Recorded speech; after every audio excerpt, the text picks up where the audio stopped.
আমার কলকাতা নিউজ, কথা হবে সামনাসামনি।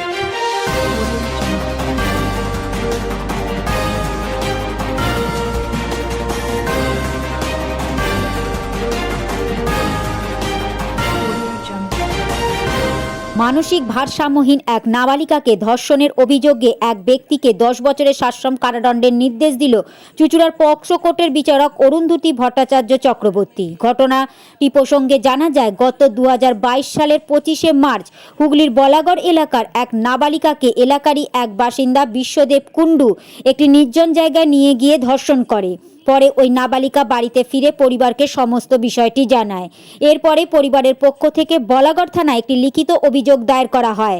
অভিযোগ পাওয়ার পরেই বলাগড় থানার পুলিশ অভিযুক্তকে গ্রেপ্তার করে। এরপর থেকে চুঁচুড়া আদালতে চলছিল মামলা। গতকাল পক্সো কোর্টের বিচারক অরুন্ধতী ভট্টাচার্য চক্রবর্তী অভিযুক্তকে দোষী সাব্যস্ত করে আজ বিশ্বদেবকে 10 বছরের সশ্রম কারাদণ্ডের নির্দেশ দেয়। পাশাপাশি 5,000 টাকা জরিমানা, অনাদে আরও 3 মাস হাজতবাসের নির্দেশ দিয়েছে। এছাড়াও নির্যাতিতার জন্য রাজ্য সরকারের 1 লক্ষ টাকা ক্ষতিপূরণের দেওয়ার নির্দেশও দেওয়া হয়। অভিযোগ দায়ের করেন তার নাবালিকা 17 বছরের মানসিক প্রতিবন্ধী কন্যাকে তাহার সম্বন্ধী শ্বশুর বিশ্বদেব কুণ্ডু ইংরাজির 19/3/2022 তারিখে বেলা 2 থেকে 4টের মধ্যে কোনো মাদক জাতীয় ওষুধ খাইয়ে আপনার গুপ্তিপাড়া দেশকালী মন্দিরের পেছনে নিয়ে গিয়ে ধর্ষণ করেন।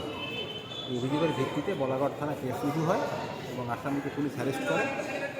সাক্ষ্য প্রমাণের ভিত্তিতে 7 জনকে সরকার পক্ষ তাকে প্রমাণ করে আজকে মহামান্য দ্বিতীয় দায়রা আদালত অরুন্ধতী ভট্টাচার্য আসামি বিশ্বদেব কুণ্ডুকে দোষী সাব্যস্ত করেন এবং 8 ঘন্টার মধ্যে তাকে সাজা শোনাবেন, কি সাজা তাকে দেওয়া হবে।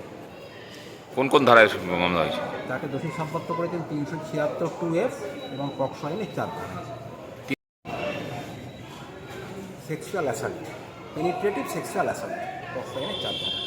এবং দুটো ধারাতেই হচ্ছে সর্বোচ্চ মিনিমাম হচ্ছে আপনার 7 বছর এবং সর্বোচ্চ হচ্ছে আপনার যাবজ্জীবন। আসামি কি প্রথম দিন থেকেই জেলে রয়েছে? হ্যাঁ, কিন্তু আপনি জেলে আছে, জামিন পাইনি, বিচারের শেষ দিন পর্যন্ত জেলে আছে। আপনার নাম? ভাস্কর প্রসাদ ব্যানার্জি। এই কেসে আইও কে ছিলেন? সাহেব ছিলেন আপনার অমলকৃষ্ণ সাউ। ওনার সহযোগিতা কীরকম হয়েছে? ভালো, সহযোগিতা ভালো পেয়েছে, তখন তিনি ভালো করেছেন। আমার কলকাতা নিউজ, কথা হবে সামনাসামনি।